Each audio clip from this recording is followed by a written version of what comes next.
Hey, what's going on guys, Khraze here, welcome back to some more No Man's Sky updates, and today let's jump right into it with some really awesome changes and fixes with update 3.21 that we got over the weekend, and we also have 3.2.2 that is now available in the testing phase for the Steam version. We also have a ton of stuff that has been discovered by the No Man's Sky community, so let's cover all of that in this video and more. Let's begin with a quick recap of the previous update 3.21 that we got this Friday, because it finally introduced the first glimpse of a tutorial tip screen in your egg sequencer. And even though it's not as extensive as I kinda hoped it was, it still helps new players, though I will also notice that it kinda fades away completely once you use it for the very first time. I will say this, I kinda hope that Hello Games introduces a way for us to maybe even preview the creature as we modify it, especially when it comes to its colors, because right now you don't really get to see the outcome until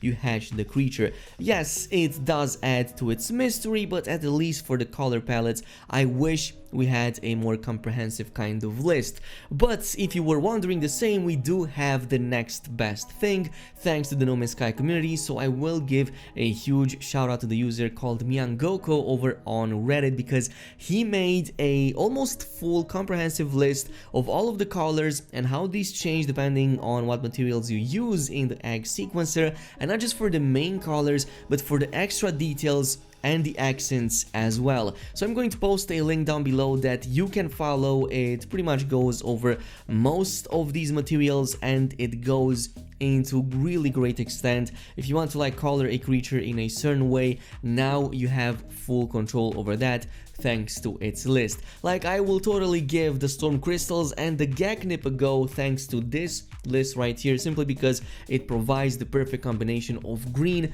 for some of the lizard creatures that I've already tamed, or maybe the uranium one. We also tested that in a previous video, and if you want to see that as well, you can definitely go ahead and check it out. But let's move over to some other changes that were pretty useful. So in the behavior section, they finally made aggressive companions to now correctly attack hazardous plants, and I will say this, thanks to that and another change that rebalanced the personality traits for various of the creatures, now my predator creatures seem to be attacking things way more often than not. Don't get me wrong, they can still just dance and laugh in your face as you're getting attacked by some hazardous plant, but at the very least they are doing their job every now and then, or at least more often than previously. Also, in terms of behavior and other animation fixes, now when it comes to mining, your creature doesn't need to get as close as they previously would need in order to mine said resource, and at the same time Hello Games also fixed the way your companions aimed that mining laser towards that specific resource. Also on the animation, there's a bunch of other fixes. So they fixed an issue that could prevent a small number of creatures from being customized in the first place, as well as the fact that the positioning of various accessories has also been adjusted on many of the four-legged creatures. But with that being said and done, let's jump into the recent update 3.2.2, or what I suppose is going to be named as such, because currently it's only available in its testing phase and only for the Steam version of the game. So this should go live either today or maybe in a couple more days, depending how much Hello Games wants to add on top. But one of the fixes on that update is the fact that now creature harvesting finally works again. If you want to create a livestock unit or a bunch of these and you want to send them down, yes, it is going to work now as it always did, as in you just get a bunch of creatures nearby by using pallets, and the harvesters are going to automatically harvest all of the creatures around. So here was one of the tests that I did on the experimental version of the game. Hello Games also fixed the issue that could cause robotic pets, by the way, to only eat pellets rather than iron batteries. So you could still technically go ahead and abuse this a little bit, since yes, pellets are a bit easier to create rather than iron batteries, but just keep in mind that from the next update you're going to need those iron batteries for these really awesome creatures.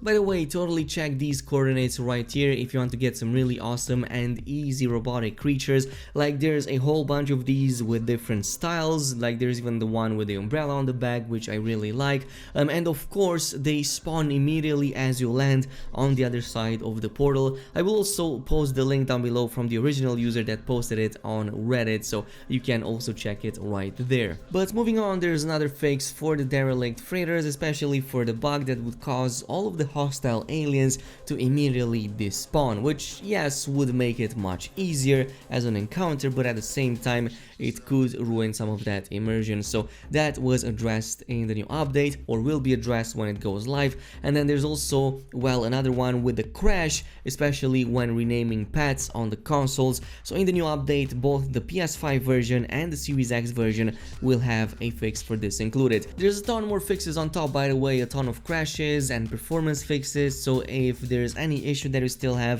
that I have not yet covered, you can totally go ahead, check out the links down below, and it's going to show you the full list of changes. Or otherwise, just let me know if there's any other big issue that you might have right now. But in the meantime, let's talk about the future of the game. I do want to make a full dedicated video on that, as we always do every year, and in these videos I kinda like analyzing what the game has done in the previous year and what the future holds for it, because it seems that Hello Games is far from finished, despite the fact that they still have one project left. We don't really know what it is, we will talk about that in a future video, but in the recent Companions development update they did talk a bit about their future plans. So the team has had a lot of fun putting this update together when talking about the Companions update, and it has been so fulfilling to see the community now flying out in the universe to adopt all variety of creatures, the cute, the majestic, and the weird. Starting 2021 with such a playful addition to No Man's Sky universe